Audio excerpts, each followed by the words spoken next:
Angelo here. Welcome to my channel, and welcome back viewers of my stream. This will be Hideout Warriors number 7. Once again, I'm joined with my brother Mono. Wants to start off with. It's called Variety is the Killer of Good Games. Mono, take it away. So I basically had a conversation with just some coworkers and friends about what games we all play. And generally between all of them, they play low investment, high reward games. So they play BRs, Call of Duty, and right now the big huge thing is Halo Infinite. And basically when I bring up games that I play, League of Legends, Path of Exile, Dota, anything that requires high skill, high investment, they completely turn off. So, what we're having here is a problem where you have a segmented group of players that all play different games. And majority of the games that are popular are the ones that don't have a huge skill ceiling and don't have a lot of investment. So, the reason why I'm bringing this up is because Lay Toucan has arrived for Path of Exile. And around this time of the league, usually it's a couple weeks, a month, maybe 6 weeks, 2 months in. The player base just kind of drops off. Trades are a lot harder to get. And yeah, here we are. What do you think about that, Angelo? I mean, the gear I'm currently using is.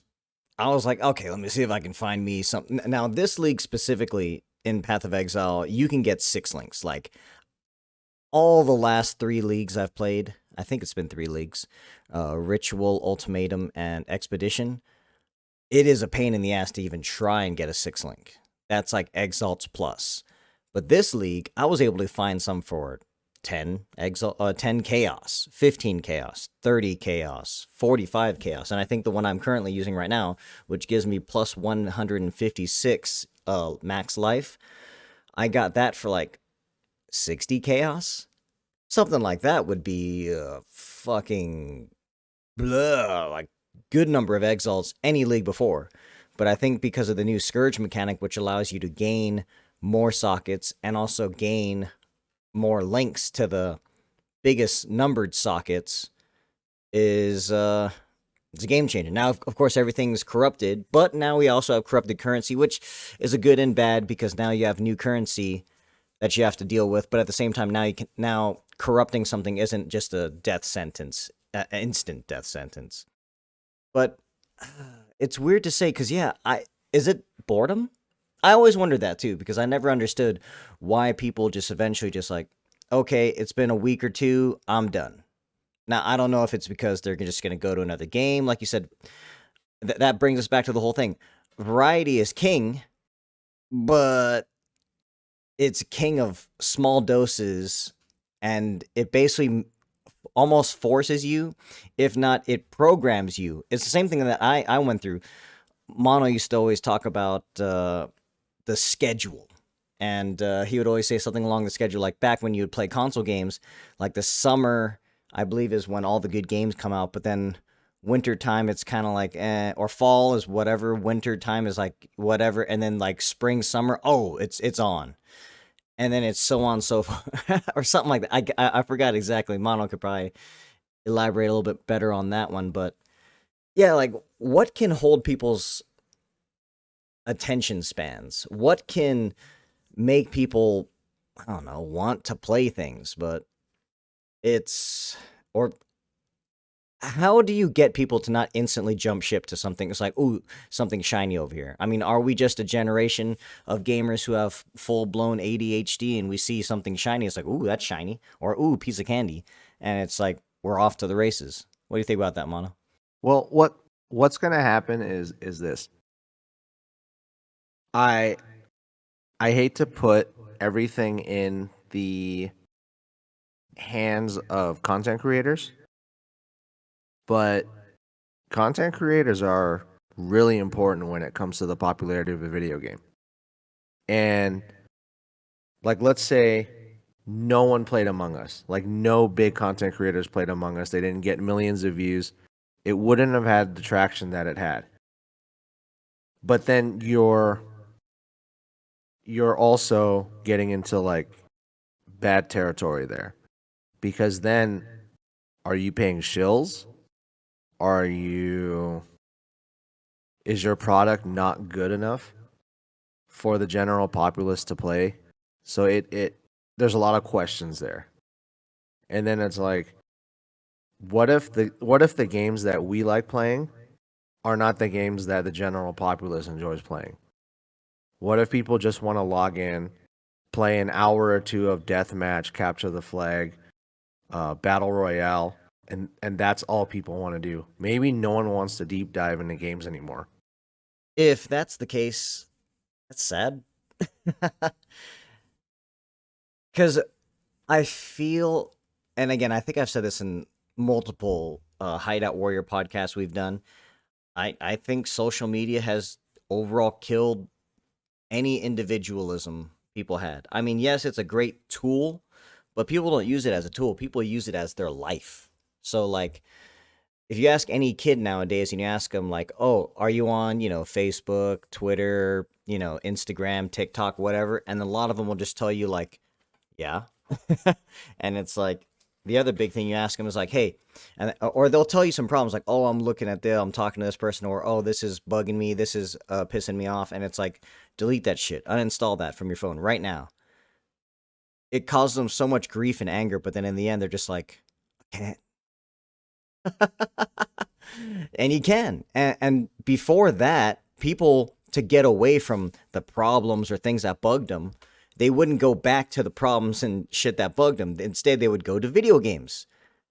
For me, I played a lot of RPGs back in the day, and that just soaks up a lot of time. And granted, back in the day, some games like Chrono Trigger, Secret of Mana, those story-based kind of games, Xenogears, the Final Fantasy series, those things gave you a story and it taught you lessons. Some of the characters were shit, but majority of them are pretty good. And then there was a plethora of characters, so you can find a character that you vibed with. It's like, oh, this character, I understand where they're coming from. That makes more sense. Yada yada yada. I feel that the giant disconnect. I mean, hell, for the longest time, I was playing a free to play game, and yeah, just I was trying to make it something. But again, remember, it's not my game, and that's the reason why I moved on. And I happened to find Path of Exile, and I had a lot of fun with that. But even that, I felt the drop off in my stream when I started playing another game. And it's, again, Thanksgiving. Got to be thankful for things. I'm very thankful for the people that stuck around. Like I said, I lost a good number of people, but hey, man, you don't want to be a slave to something you hate doing. Even if you enjoy it and it gives you some sort of monetary compensation. For me, I got zero, but so it doesn't really matter that way. But how do you it it would be the same thing as like I'm talking about with like Facebook and all those social media things and Twitter, where if it pisses you off and you don't like it, why do you keep going back to it? And a lot of gamers or people like that, they go back to certain things like that because it pays. And I guess for me, if this thing didn't pay me or whatever, that's fine. But I feel it's better for everyone as their overall like mental health to just enjoy playing things that you want. And if you have to swing over, but it's hard because like I hear a lot of times people say, hey, why don't you play some Grand Theft Auto, or why don't you play some Counter Strike, or why don't you play this? It's like, I don't really play those games, so I can only assume that every gamer nowadays plays like 20 to 30 games. Like my gist of playing games like that are classic games, console games, and right now Path of Exile. I don't know which ones you're really talking about there, Mono.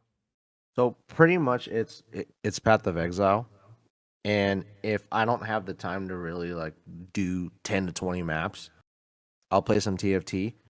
But to be completely honest and transparent, I play Path of Exile because I really like what I saw in the Path of Exile 2 gameplay trailers.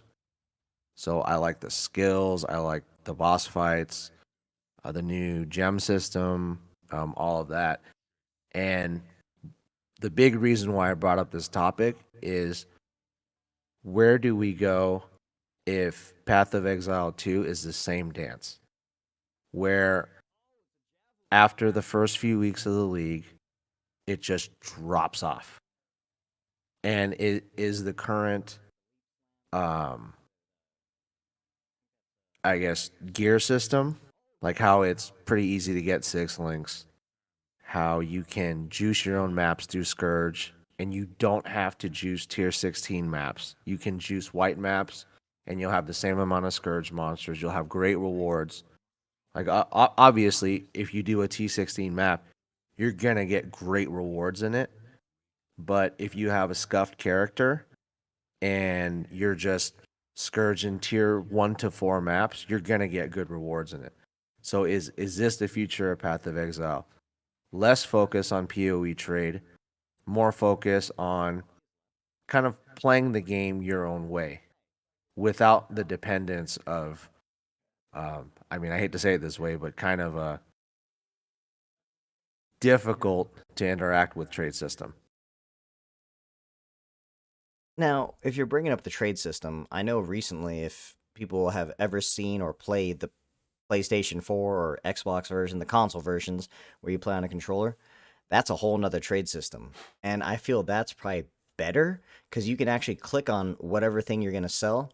And instead of just kind of guessing and throwing it in one of your stash tabs, you compare it to the market.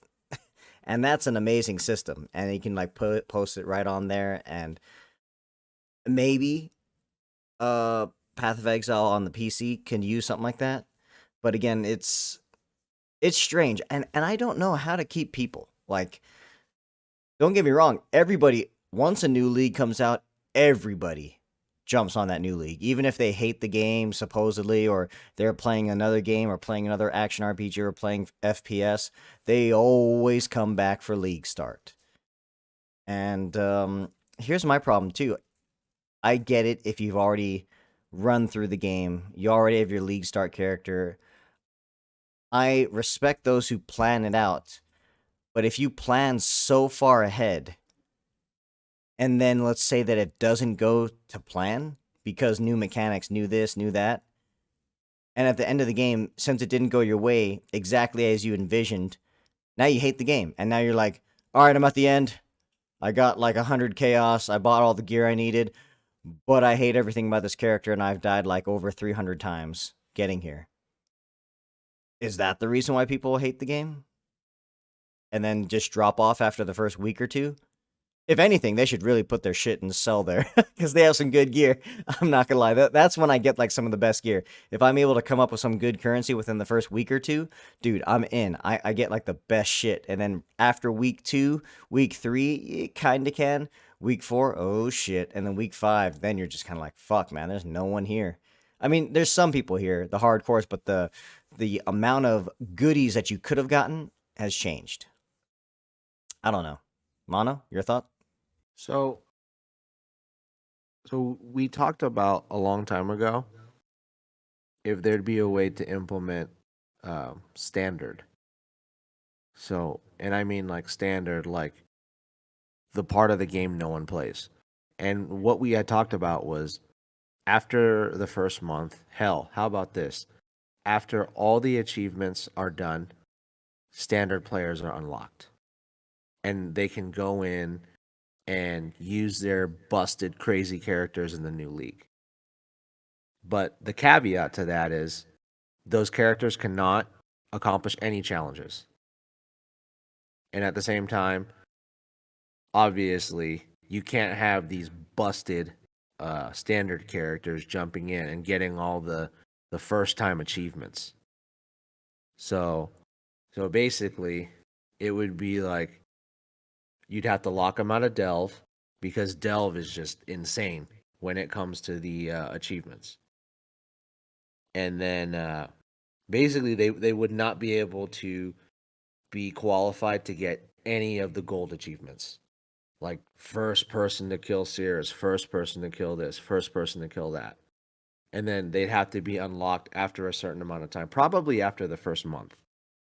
And then you would see this flood of people come in and be like, "Oh yeah, I'm gonna get my busted character, and I'm gonna be able to try out the new league mechanic." Like that's one of my suggestions. But the whole thing is, how would you code that? That sounds like a nightmare because all the stash tabs that be moving over and I. But the problem is again, I said investment. Now, if someone like for me, I really put a lot of investment in my lacerate gladiator, like a ton of investment. And when you balance the way that they balance, they tweak, they change things. You would have to get your old character come in. You'd probably have to reset your skill tree. If any of the gear was adjusted or made turn into legacy gear, how would that work? So there's too many questions. But for me, there there's I don't think there's like should be a reward for the time you invested, but once a character goes to standard, it shouldn't become obsolete. There should be some way to interact with the new systems. I mean, it's the goal, isn't it? And I remember them saying that that's what they want everyone to go to because that standard is like the perfected game. Everything, there's nothing going wrong, there's no bugs, no this. So anything that moves to standard is technically perfect. And they've tweaked it, bug fixed it, all that good stuff. That was my thought because a lot of people only get to about 80s, maybe 90s, but I don't think a lot of people when they play their characters because it's really easy honestly to get to level 90. That now that I've played more, and I think a lot of people rush to get there. They get there and then they're just kind of like, yeah, I'm good, I'm done, I don't need to go. So they have a bunch of characters at level 80. Now there's that one guy. He's a champ. He has like multiple level 100 characters, and then he needs more character slots, and he just likes getting his characters level 100. Fucking props. And I'd love to see more people try. I mean, not do exactly as. I think he has like maybe a 50 to 100, maybe even more of that. He just likes getting them to 100. I feel that the last month or two of a league should be able to take over some of your characters, and if you need to edit any of the gear, you have to go back to standard to edit the gear. But then you can take that same character and use the mechanics of the new league. And I don't know. That's it sounds like a fucking nightmare. Truth be told, but yeah, it's an idea.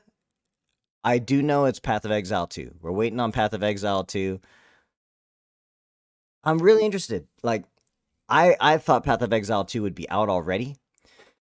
But we're waiting. We're sitting here, we're waiting, and yeah, it's not going to be out for a while. They said 2020, end of 2023, 2024. It's like, shit, we're not even in 2022 yet. But, I mean, basically, this ends up being a gigantic question mark, guys. What do you guys think? What can happen? Why do you think people stop playing after the first week or two? Or just, is it for that gold lettering saying, I was the first person here? Are these people like glory hunters? Like they just want to be like, I'm the first person to kill Sirius, or I'm the first person to delve over like 100 or over 500, or I'm the first person to get this, or I'm the first person to do that. Is that all you're playing for? Because honestly, I don't think there's a spot that shows you the current leader. I mean, maybe there is, but it's like you can't really flex with that. There's no statue of you, once you hit that. Now, granted, that would be pretty interesting. You see your character model, like what level you were and your name, in the area. But then, the first person there, I could see a lot of people trying to speed run it if that happens, and they see their fucking little statue of their character as you enter or exit the area, or it's in the middle of that map. I don't know. I don't know. But yeah, you guys let us know in the comments below. Mono, any other closing thoughts? Well, my big thing and another reason for bringing this up is you have this kind of sleeping dragon called Lost Ark, and it's from what I can see, it was a pretty big hit and or is a pretty big hit. Because currently you can't play it, right? The beta's over. Yeah, that ended. So So yeah, I think it says next year, like February is when it gets fully released. But yeah, supposedly they liked it. But I want to say that's more of a like a WoW Final Fantasy 14 possible killer. I don't think it's really an action. I mean, I guess it's action RPG, but I don't think so. well, I'm saying down the line. Think about this. What happens if the market becomes slowly saturated with top view? I don't know exactly how you what you would call that, the camera angle, but Oh, top that's down. yeah, the top down camera angle RPG games, because the problem with casual players in Path of Exile is if you have a badass character in standard, you can't flex it.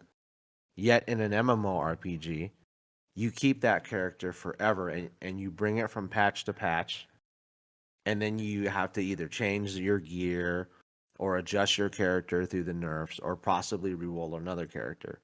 So, what's going to happen to this game? And don't get me wrong, I'm going to play the shit out of Path of Exile 2. I am very excited about that.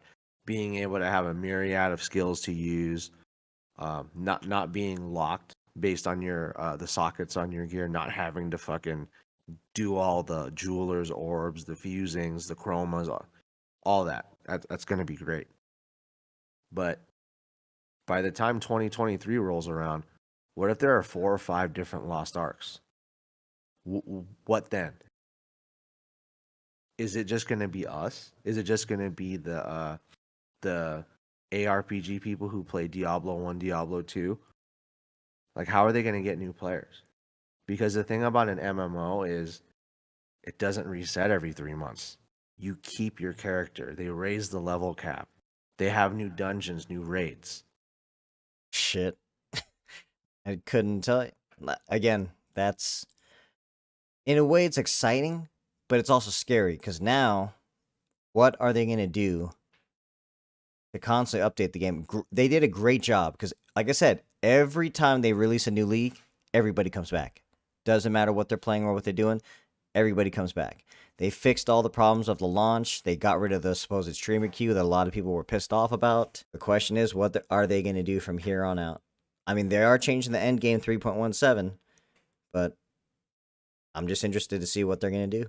And hopefully they figure out how to keep the players longer. It's just a question we've always asked, and it's just a question that we notice, especially if you're going in through trade and you're trying to trade or sell things. You definitely notice. So with that, guys, unless you got anything else to add, Mono, thank you guys once again very much for watching. It's just something to ponder. Ponder this on the tree of woe, and then yeah, find out how you get the power. Conan reference. Thank you guys for watching, and I'll see you guys out there. Later.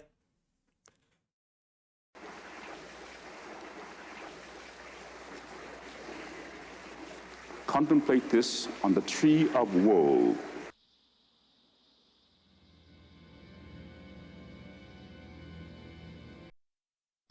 Freeze! Who are you? What are you doing here? Hold your fire! I'm a human!